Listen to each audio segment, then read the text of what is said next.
Makam Pahlawan.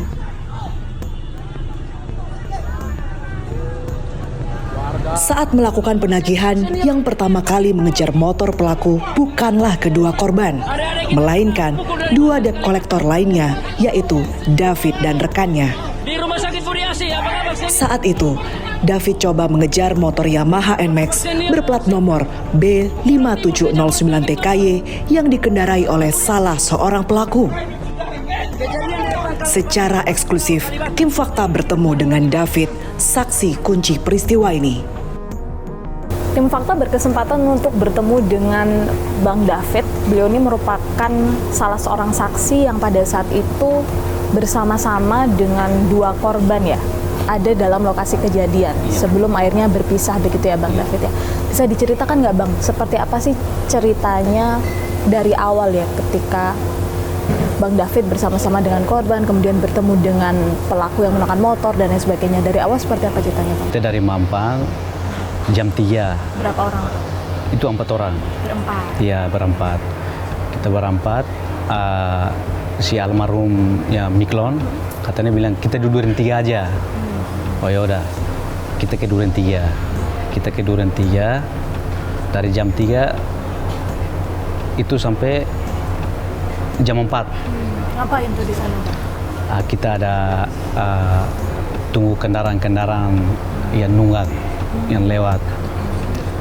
Nggak lama kita duduk situ sekitar setengah jam. Almarhum Miklon, dia ketik masuk, dia bilang NMAX. Oh, nopolnya NMAX ini ya? Ya, nopolnya NMAX. Motornya pelaku ya? Ya, motornya NMAX. Dia 5709 TKY. Oh yaudah. Habis itu si dalam Fuan lihat, oh motornya udah muter balik lagi. Udah muter balik di Ngampotlot, arah ke Pancoran. Lalu saya ikut, saya sama dalam Fuan ikut. Goncengan. Jadi mereka dua kan posisi di belakang. Sebelum lampu merah Pancoran, muter balik lagi. Diarah lagi ke Duren 3. Nah dari situ ikut juga, dari Duren 3 belok kiri ke Taman Makam Pahlawan. Itu dia sendirian atau? Dia sendiri. Jadi waktu itu kita ikut, motornya sendiri berhenti. Jadi saya salah sama dalam Fuan, saya duluan langsung parkir depan dia. Nah saya tanya, saya bilang, sore Bang, ini mengganggu waktu sebentar. Ini kita dari Lesimbab. Jadi dia tanya, kenapa? Oh ini motor ini tunggakan 4 jalan 5 bulan. Jadi motor punya siapa? Kan saya tanya.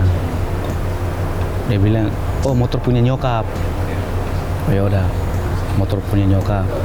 Jadi saya juga bilang ke teman tuh, tolong kirim tunggakan.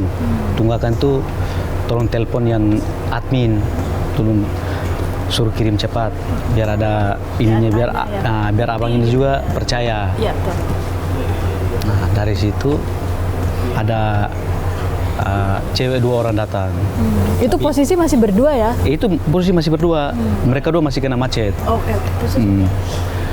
Jadi satu udah tua, satu yang tomboy, cewek. Dia parkir, dia bilang, ini ada apa ini? Nggak usah narik-narik di jalan. Nah, ini kita bukan narik di jalan, kita arahin ke kantor terdekat. Kalau kita narik di jalan, kecuali kita cabut kunci konsumen. Itu konsumen juga lagi diam di situ.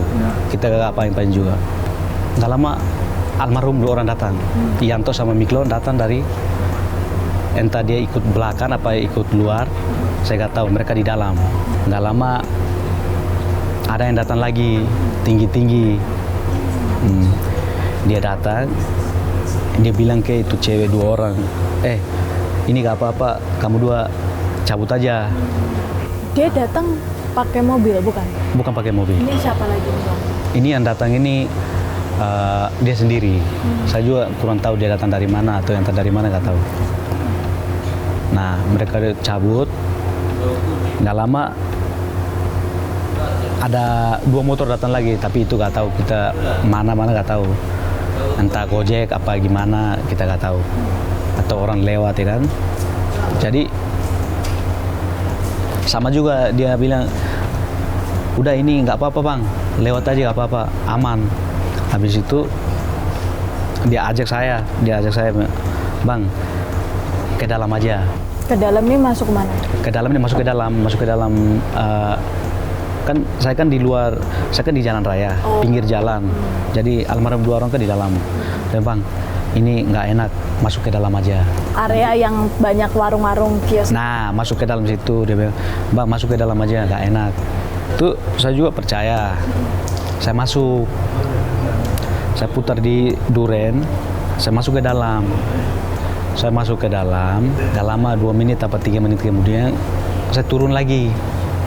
Saya turun lagi dari trotoar itu, saya turun lagi ke jalan raya. Motor saya parkir lagi di jalan raya.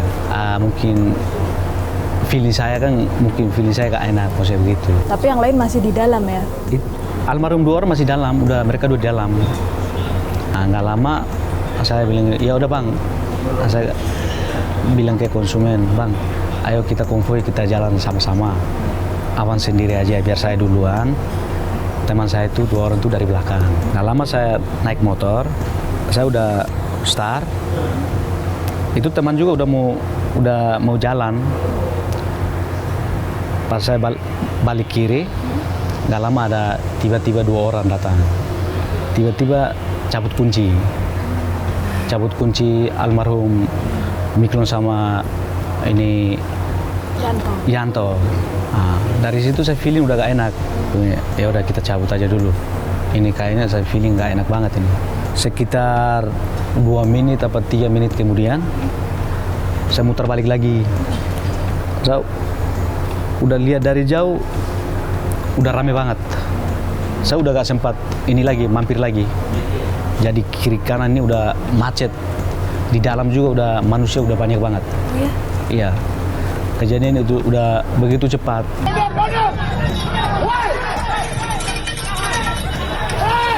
Malam itu situasi di parkiran Kalibata mulai tak terkendali. Massa mulai melakukan sweeping ke lokasi permukiman.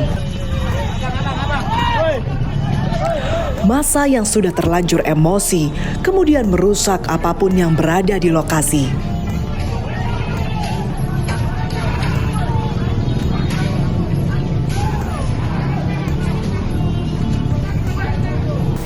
Kami sudah bersama dengan Bang Alex Kaju, Ketua Umum dari Persaudaraan Timur Raya atau Petir ya Bang? Ya. Apa yang terjadi sampai malam hari kan ini masih ada serangkaian Jeda waktunya, ya. Akhirnya karena sudah 2 korban ini terkapar, tiba-tiba ada yang bawa ke rumah, saudara-saudara kita juga yang bawa ke rumah sakit, dibawa ke rumah sakit Budi Asih, Jalan Dewi Sartika kalau nggak salah itu ya, ya Dewi Sartika, dibawa ke sana. Yang satu mati di tempat, almarhum Yanto. Yang Miklon mungkin sekitar jam 9 lah, dia dalam keadaan kritis, dia tertolong sampai di rumah sakit. Nah, akhirnya terjadilah ada satu kejadian, reaksi spontanitas dari saudara datang ke situ karena mendengar saudaranya ada yang dikeroyok, dianiaya sampai meninggal. Datanglah dari mana-mana itu, dari segala penjuru itu datang ke Kalibata. Nah, datang ke Kalibata, tapi ada polisi, sudah ada polisi Kapolsek kalau nggak salah. Tiba-tiba ada yang saya perintahkan Panglima DKI suruh turun. Ada beberapa orang kemarin untuk menghalau massa. Cuman karena memang situasi di situ memang sudah ramai.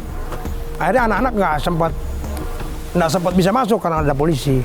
Sampai terjadilah kasus pembakaran itu kita tidak tahu. Saya datang malam itu setelah warung-warung UMKM itu sudah rata sama tanah memang. Saya dari rumah sakit, saya menuju ke TKP.